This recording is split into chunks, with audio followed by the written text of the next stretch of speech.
Coming up on the MashUP, New Paltz and Highland go toe-to-toe in a wild one. Ketchum and Carmel rack up the points. And Arlington moves to an impressive 2-0 with a win over Scarsdale. It's high-flying and far-reaching and has a beat you can dance to. So grab hold, the MashUP is next.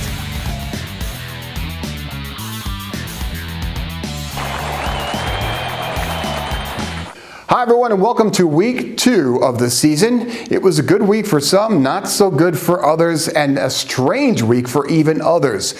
So we've got the good, the bad, and the downright ugly.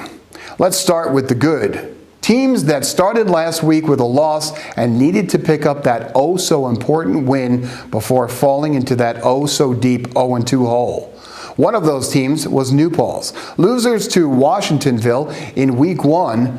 They almost gave this one away, but held on in the end for a big win with some big numbers against visiting Highland. Highland and New Paltz, and yeah, there was plenty to cheer about. There were 21 points in the first quarter and more in the second quarter. Antonio Fazio grabs this pass and takes it 56 yards to put New Paltz up 21-7. But in the final minute of the first half, the Huskies went off the leash. Isaiah Dubon rolls right, picks up a few blockers, and runs this one 80 yards to put Highland within one score. It was 21-14 at halftime. But don't worry, Coach Tom. Here's something to cheer you up. Everyone loves a marching band, especially when it has an added feature, like Rich Tomaselli rocking on down the highway.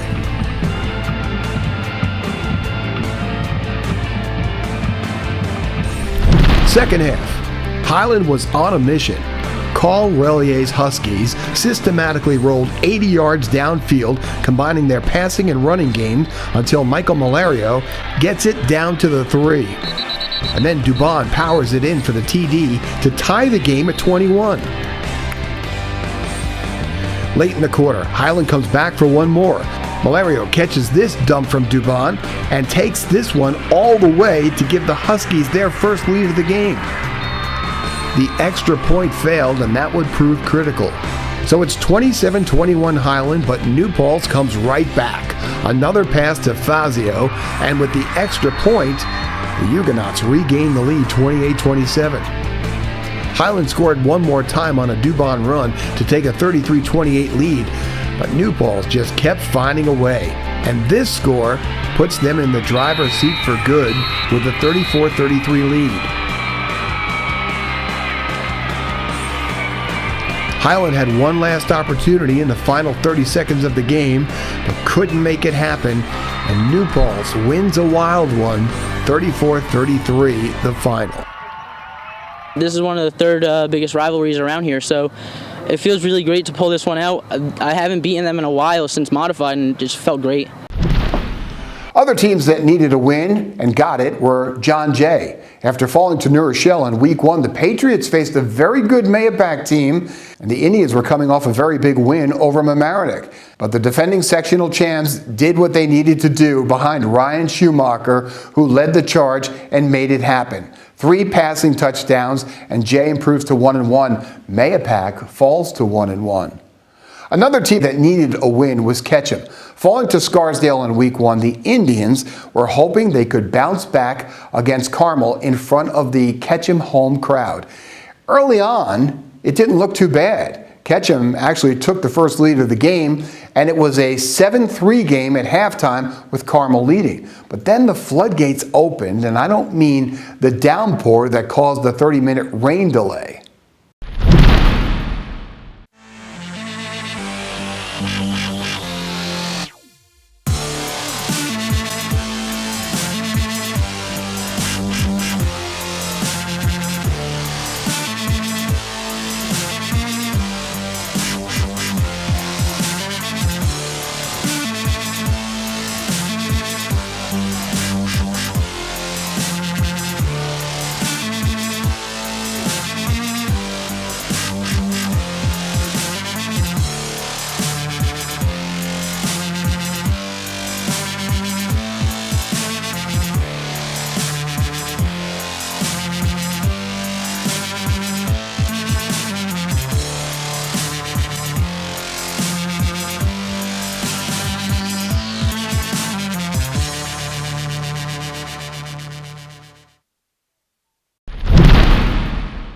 So Carmel puts up another win, making the Rams 2-0 on the season. And another Class AA team that needed to do good things was the Arlington Admirals.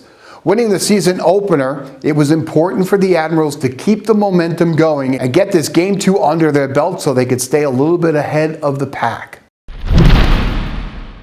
It was Friday night and we were under the lights at Arlington to watch the Arlington Admirals take on the Scarsdale Raiders. Arlington was off to the races early, putting up some quick points. A part of those quick points were some big runs. They were able to break free from the Scarsdale defense and get out into the open. After those big runs, you really have to capitalize. And Justin Lee does just that here on a touchdown pass where he finds Andrew Buckhout and they make their way into the end zone for a nice touchdown. Scarsdale would respond to make it 14-7.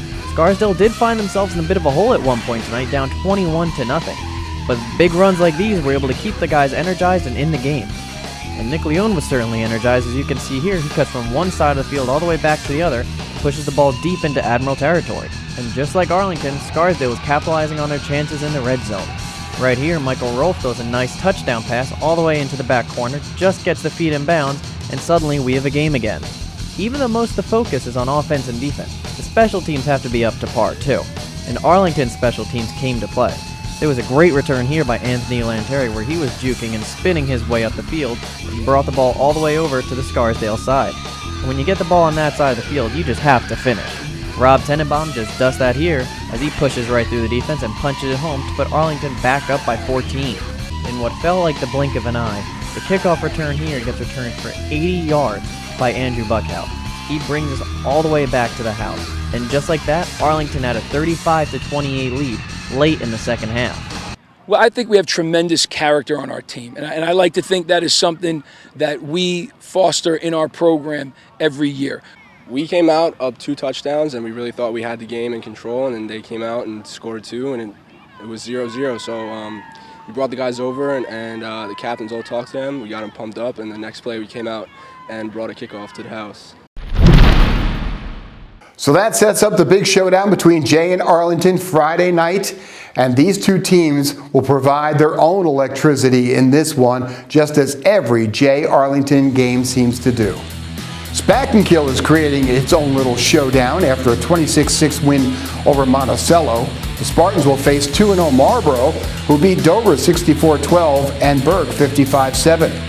Meanwhile, Marlboro's defense has been pretty good too. And Rich Ward said last week when we asked him about Reno Tambori, who had 5 touchdowns, he said, Reno had a good game, but we've got a lot of other guys too, like Phil DeSantis, who had 212 yards and scored 4 times in this one. Marlboro goes to Spackenkill, and that game is a Saturday 1:30 p.m. start. Another big matchup this week is Highland and Red Hook at 7 p.m. One of the other schools needing an all-important win in Week 2 was Our Lady of Lourdes. The Warriors fell to Yorktown in the season opener, and Lourdes went into Beacon with identical 0-1 records. But the Warriors came out of it even up. The power hookup between quarterback Dean Roger and Luke Tim was locked in, and Lourdes wins it 28-9. Beacon's Cameron Shorey ran a 98-yarder for Beacon's only touchdown of the game.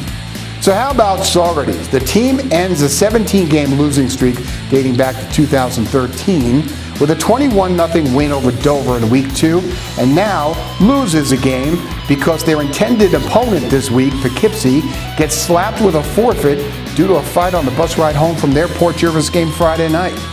A statement from Poughkeepsie reads, "We deeply apologize to our parents, students, and our Poughkeepsie City School District community for the cancellation of the varsity football game scheduled for Friday, September 18th. At this time, the varsity football team will forfeit the game due to concerns raised about unsportsmanlike behavior this past Friday. All varsity football team members will engage in positive community service Friday in lieu of participating in Friday's game." Tough break for Saugerties, who's now scrambling to find a game. You don't want the team to sit after winning its first game since 2013. So that will do it for this edition of the MashUP. We'll see you inside the lines, and here's some more scores for you as we close it out.